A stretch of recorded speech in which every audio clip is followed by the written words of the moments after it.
welcome to episode 4 of fan fiction reading. Today we have two categories that are very similar with one another. We have SpongeBob and Star Wars.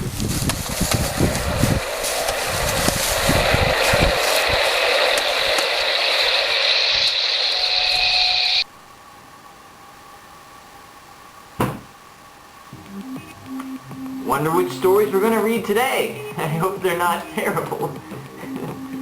Let's go ahead and flip the coin, shall we? So, SpongeBob category. Heads will be, it's my show, and tails will be, unlicensed.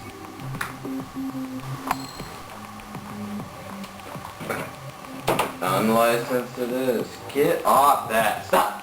Oh. Hey, come on. There's other things to live for. Please, don't go down like this on camera. Unlicensed. So, why can't SpongeBob get his boating license? That's the description. And it's fullest. Okay, another failure. That's what we're going to be saying. The first thing in our review is going to be another failure. At least they're honest with themselves. Once again, SpongeBob had flopped on his driving test. He must have tried 1,000 times at this point. As he examined the various red X's on his score sheet, a message in the bottom right corner caught his eye. It read, "See me after class." Oh man, SpongeBob's in a lot of trouble now. Teeny bottom. SpongeBob, Miss Puff said as she sat down at her desk. "Am I in trouble, Miss Puff?" SpongeBob asked straight off. He moved from his assigned desk near the back of the front and center desk. Miss Puff nodded against the statement. "Not particularly now. I just want the honest truth. Why are you scared when you drive during your test?" This isn't very funny so far. "I've recognized a pattern. You do the oral exam flawlessly. Tell me why you're scared," she asked. It came out in a gentle, yet still firm tone. There was an uncomfortable silence. SpongeBob stood... Don't read ahead, because I've read it. No, I don't like uncomfortable silences. SpongeBob stood up with a sigh. His eyes weren't the only thing blue now. What? Is he crying? Oh, I think he feels blue. Oh, sick. That was hinted at very poorly. Eventually, he did something. He pulled down his white shirt to reveal a part of a stitched up scar. Is this canon? This story is fucking canon! What does that have to do with why you can't pass this class? Mrs. Puff asked. She was already forming possible ideas. As are we. Yeah, I'm So, SpongeBob began telling the story. It was a seemingly normal Tuesday night. Little did I know it would change my life forever. Okay. A 15-year-old SpongeBob climbed into the driver's seat of the boat. He had his learner's permit. One more test and he would have his license. But for now, he was just driving his adult sister Sadie SquarePants to the movies. Sadie SquarePants? That's stupid. Come on, little bro. The movie starts in 45 minutes. 45 minutes? You gotta be kidding me. I want to see the trailer for the new Ghostbusters film. Insert Ghostbusters film here.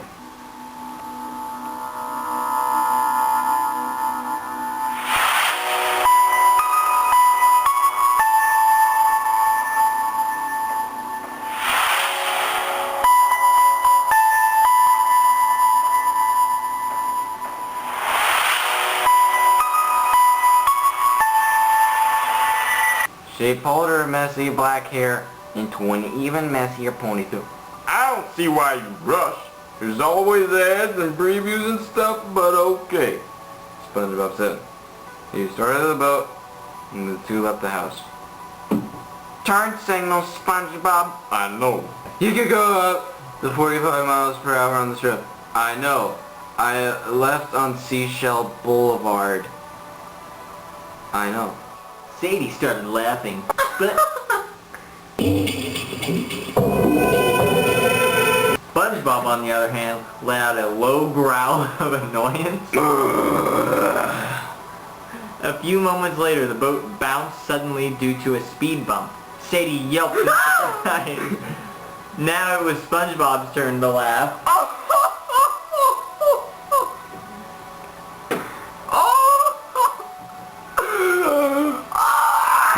Smooth fast, SpongeBob said sarcastically. When Sadie shoved him, he shoved her back. Then they got into a fight. Smooth it. What? I already said that. Fight with your sister? While driving. You've got to be joking. It wasn't bad, but it was enough to distract SpongeBob from the drunk driver heading towards the boat. The SquarePants siblings only had time to scream before the collision. What? You have to scream. Oh. It was terrible. Probably half of the bystanders were hurt by flying pieces of the wreckage. The other half called 911. SpongeBob was barely conscious. He screamed at the sight of his own bloody gash in his chest. I don't even want it. It was hazy, but he could still see it. This is great. This is great. He only had time to glance at Sadie for the last time before passing out. I hope she's dead. She's dead.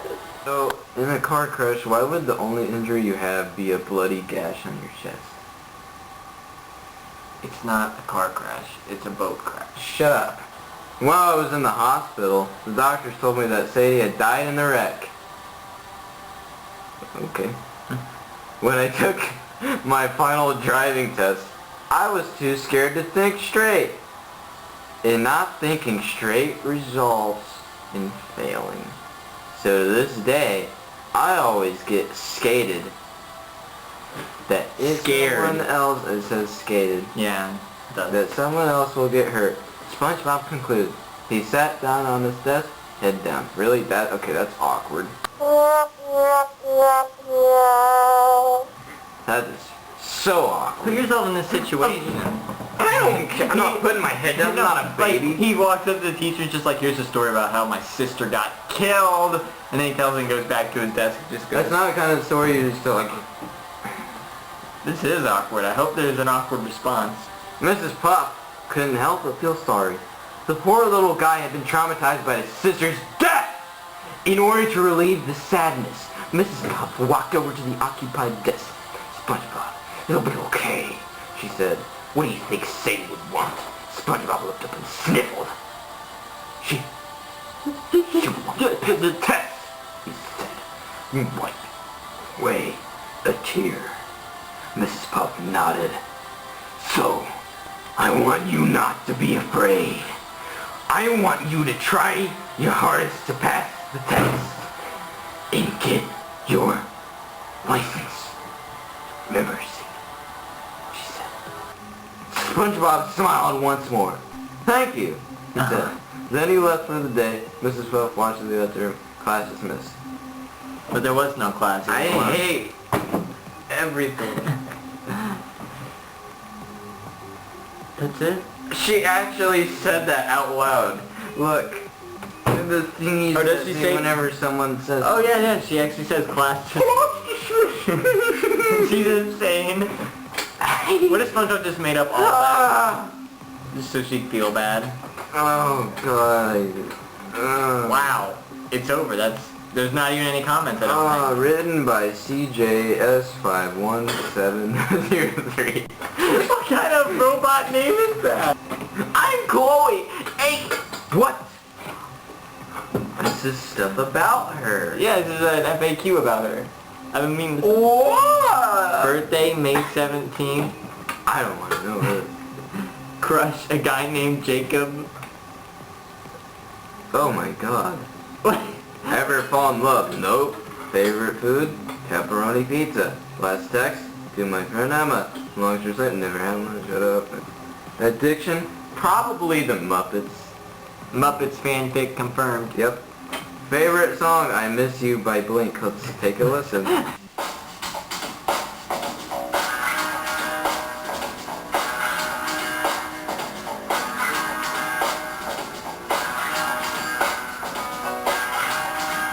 This is so weird. Nightmare, the shadow in the background of the more. The unsuspecting victim of darkness in the valley. We can live like Jack and Sally if we want, where you can always find me. And we'll have Halloween on Christmas. Favorite color? Blue? Not bad. Sing in the shower? Always. Okay.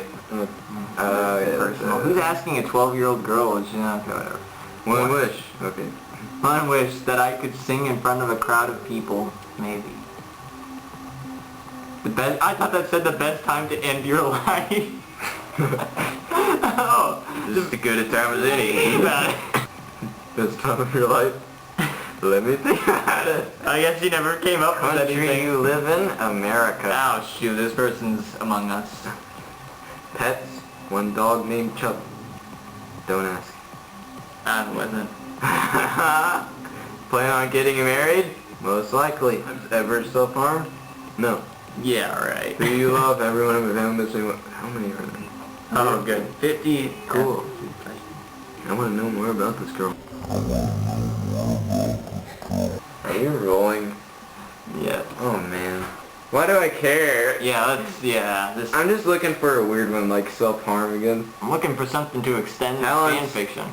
So, here's another story she wrote called I Miss You. The summary is it's been 10 years since Sandy's death. Now it's up to SpongeBob to answer his daughter Bailey's questions.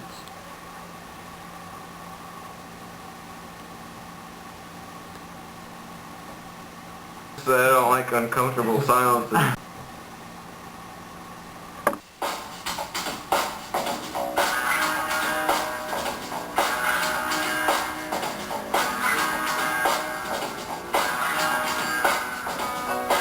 Well, hiya!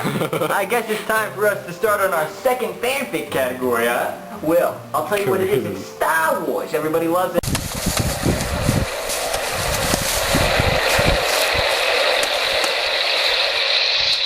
And everybody is gonna hate these, so let's get started. The first one I thought was Star Wars Tale of Demons. Come to find out it's actually Star Wars Tale of Demos. We can't change it now. Maybe it's just misspelled. I'm hoping it's just misspelled. And all this will be remedied. The second one is Star Wars meets Airbud. Star Wars and Airbud. So, heads, we get the Airbud one. Why not? Tails, we get Star Wars Tale of Demos / Demons. This one's really short. I didn't realize it was this short. We might have to do episode 5 tonight.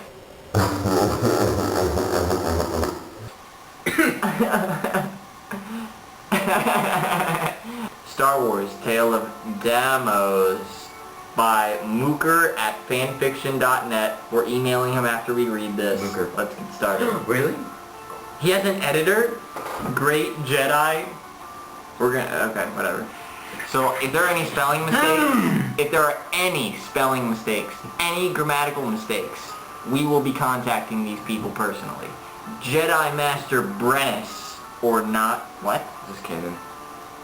It looks like it, jeez. Jedi Master... I remember why I chose this now. There's really weird names, I think. Jedi Master Brennis Ornock stood by his Padawan learner. I don't think that... Just say by his Padawan. There's no such thing as a Padawan learner. Stood by his Padawan learner, Jace Enders, on the watery moon of Kato Musi. There were here on... There's already a grammatical... Great editing skills, great Jedi. Oh, God. I'll say it anyways. There were here on a task assigned to them by the Jedi Council to investigate a power tremor in the Force. The Force was powerful enough to be felt by some of the Masters, and even when they were not meditating. 2 teams of Masters and Padawans were sent to look into the matter, and Brennis and Jace were one of those teams. They really don't have much time to finish this mission. Looking out over the vast oceans that surrounded the tiny island they were landing on, Jace could see a transport coming to lift them to the mainland. I hate this.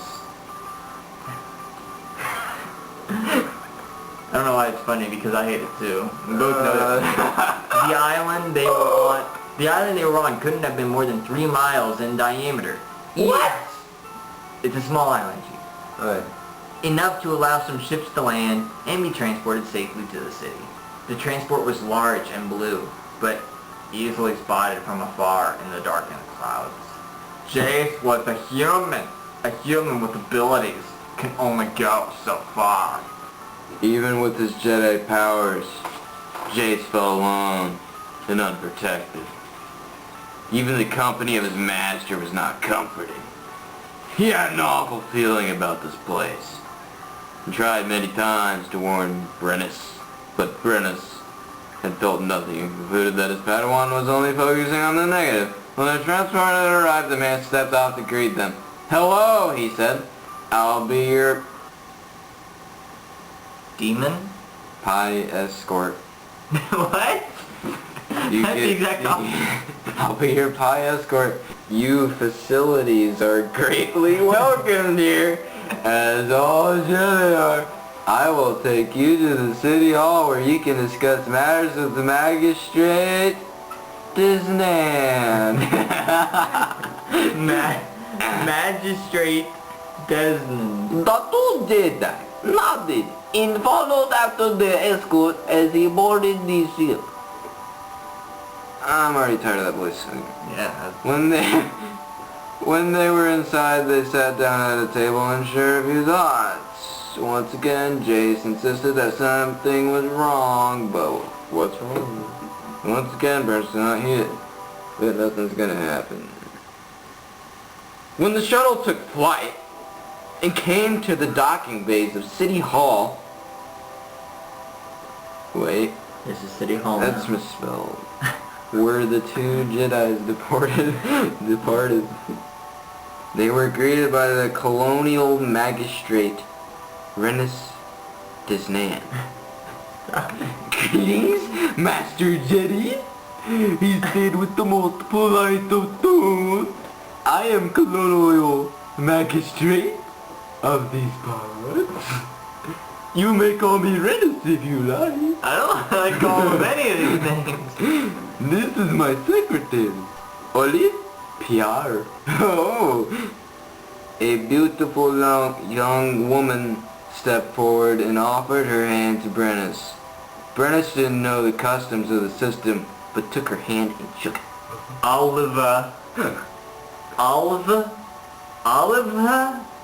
Olives had very naive features.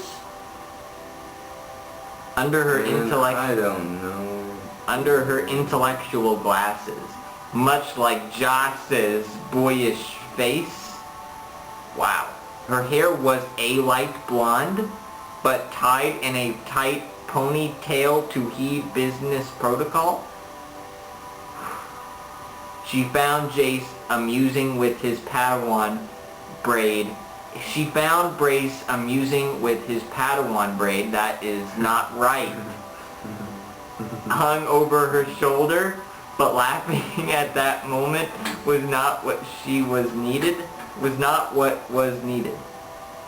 "I've reserved rooms for you in Dassern Hotel on the far side of town. I was instructed that you do not wish to attract much attention. The Discern isn't the most luxurious hotel, but it's a lot better than those other rat motels at the end of town. Town isn't that big, it's 3 miles wide, right? I'll schedule a ride for you later. Your accommodations," said Brennus, "is most appreciated." I don't think that's how you say that. "Magistrate Renus."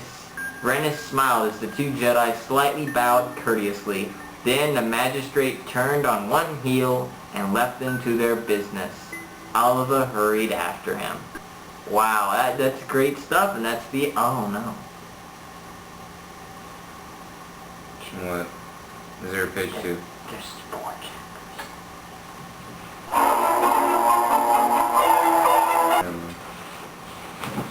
Where's the news? Where's the news? Okay, there's a chapter 2 and 3 and 4 apparently. We did not know that. We thought it was just that short section. So it looks like this episode's going to be longer than we all thought, huh? Jedi Master Apprentice and his Padawan learner. Okay, shut up. Jason Anderson, I'm not talking to you, to the writer. Entered the CERN Hotel after being escorted through the city of Basmiara and the watery moon of Kato. These are Star Warsy names. They were relieved to finally be able to relax. The long trip to Kato from Coruscant was awful for Jace.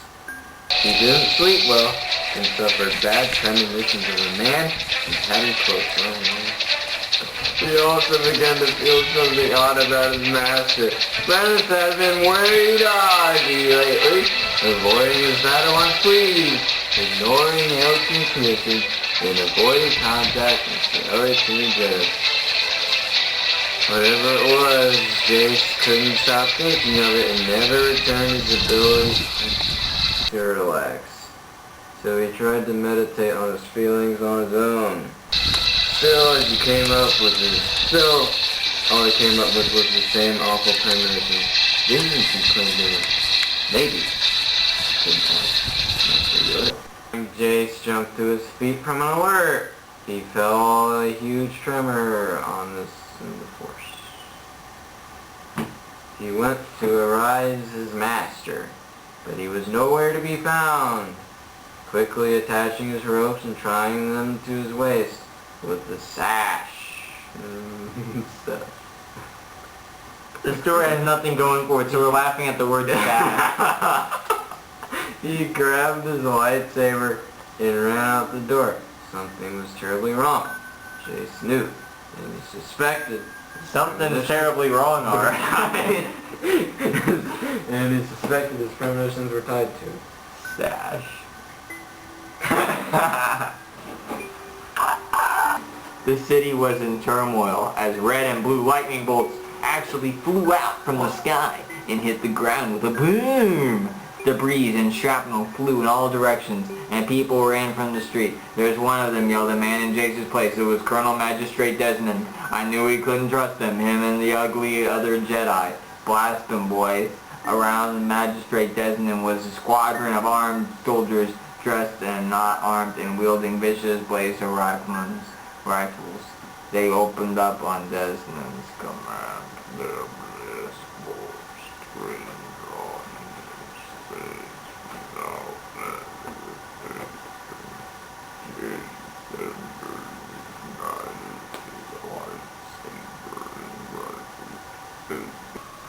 This story is just one long suicide note. Suffering a loss of guidance, Jace knew what he must do.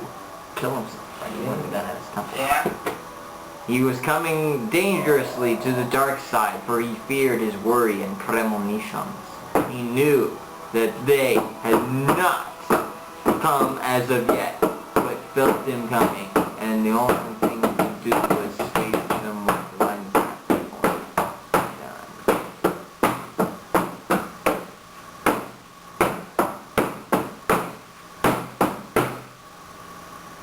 dark side of the Force. He embraced none of his premonitions, but did, however, embrace the tutelage that Master tutelage. Wait, where were we? Who cares? Jace ignited his lightsaber once again and hopped building to building. It's like a video game. Oh, cool. Star Wars Simulator. He heard more laser fire and police assault fighter pulled in around him. Disengage at once, or we will commence attack, said the pilot on a microphone within the ship. The ship's guns moved. Oh my god. There's no redeeming qualities. The ship's guns moved as the pilots hit their primary ignition buttons. Drop your weapon and come quick. Before the man could finish his sentence, Jace flung his lightsaber in a motion almost too quick for the human eye to catch. His saber swirled after the ship like a heat blaster bolt and snapped it off its primary support thrusters. It also sliced into repulsors. The ship fluttered down. The pilots opened fire, but the ship had already moved out of firing range and toppled over. The ship had to land or suffer a crash. Jace successfully unable to ship. You know, someday we're gonna run out of funny accents, and there'll be nothing left of this show. He called back his lightsaber and shut up. I'm talking to you this time. Using the Force to bring it to him, he ignited it again and continued towards the City Hall building. His intentions were clear. Stop the man, run it down, and save the people. Oh my God. But Mayor, he did not care if they had hated him or forced respecting him or the rampage that was happening, but only cared for the balance of justice. He would stop the man. The only problem, well, I don't even know. The narrator, George W. Bush? The only problem was that Jace did not know if he could take the man. What? The power from the man was the means. very superior to Jake's kind of like change in her attitudes in the story. Yeah, I'm feeling like depressed and angry. I'm turning to the dark side reading this story. No, Anakin! Brennus. Kill yourself. What? Nothing. Sorry, I misread it. It actually said enough. Sorry. Enough, Brennus growled. I'll not take your naive chattering. Okay. Perhaps I'll show you your true potential. No.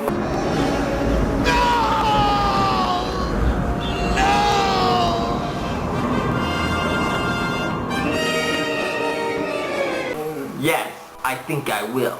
With that, Brennus ignited his lightsaber and raised it to the threatening manner. Jace needed the challenge. Brennus managed to smile under his mask of pitch dark. Brennus has a mask? No, you. This is a trick. You can't be. Jace winced in pain and muffled more words that weren't understood. Brennus smiled. Join me. Join me, Jace, and together we can end corruption of the Republic and begin our destinies together. Running through Jace's mind were a million possibilities. One was try and run. Another was to accept Brennus's, his longtime master and guide, offer. Another was to jump. As Brennus heaved Jace's limp body up, he carried him near the evacuation door. The building was a sheer plunge of almost 27 stories. The evacuation door was close to the edge. As Jace found a way out of this, he began to dismay. And then a brilliant plan came to him. Remembering his Jedi duties, Jace held close to Brennus as the man helped him out the door. When they finally reached the store, Jace said, "Wait! I need to ask you something." "What is it?" Brennus asked lightly, as if he had no time for such a thing. "Wait, if I change my mind..." Before Brennus could object, Jace grabbed him by the shoulders and toppled backward over the building. Brennus fell with him, as Jace viewed the world of Kato, Masnu, falling into the sky. He felt an urge in him. He instantly threw out his hand and caught the flagpole that stuck out of the building. The impact immediately broke his arm. What do you know? But he raised his other hand and grabbed the pole to secure himself. What do you know? He looked down and saw Brennus smash hard, oh my God, against the ground. He was dead. What do you know? 15 years passed. What do you know? The old Republic falls and the new Galactic Order replaces it. I don't care. Jace enters, becomes a mysterious runner, going by the alias of Demos to be continued. Okay. That was so stupid. What did you think about the story? Hey. I guess he didn't like him either. I felt like running away.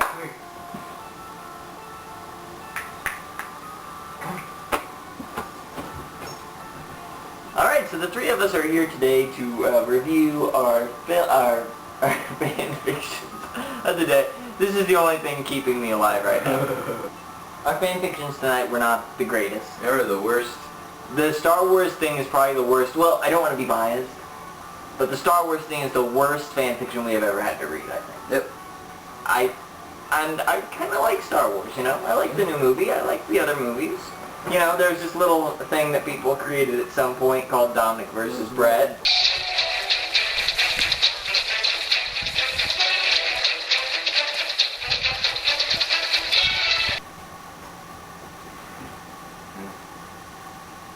I wish I could have a smile that big after this catastrophe.